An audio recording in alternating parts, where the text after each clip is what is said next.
Nous allons lire ensemble les extraits d'un livre, le rapport de la CIA, Comment sera le monde en 2020, d'Alexandre Adler, paru en 2005.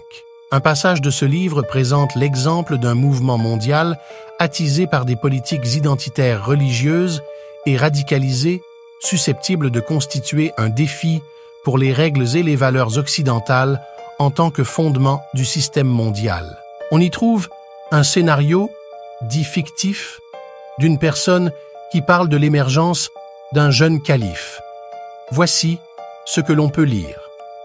Quand j'y songe, je ne comprends pas comment nous pût manquer de percevoir l'émergence du jeune calife.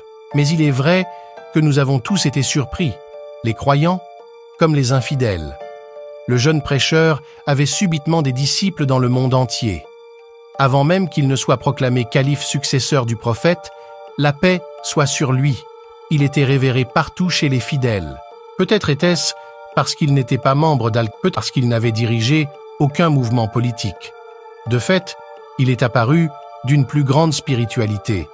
Depuis des terres musulmanes, réparties sur la moitié du globe, aux Philippines, en Indonésie, les manifestations d'allégeance et l'argent ont abondé.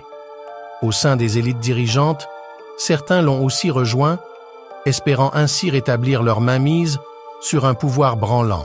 En Europe et en Amérique, les musulmans non pratiquants ont pris conscience de leur véritable identité et de leur foi, et dans certains cas, ils ont quitté leurs parents occidentalisés, les laissant tout décontenancés pour regagner leur terre natale.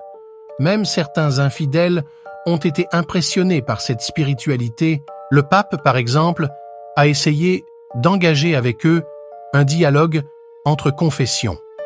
Et les antimondialistes de l'Occident l'ont idolâtré.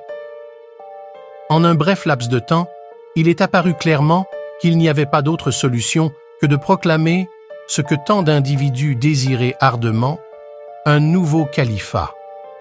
Un mot presque oublié a refait son entrée dans le vocabulaire occidental et des histoires de califes des premiers temps ont soudain surgi aux premières places des ventes sur Amazon.com.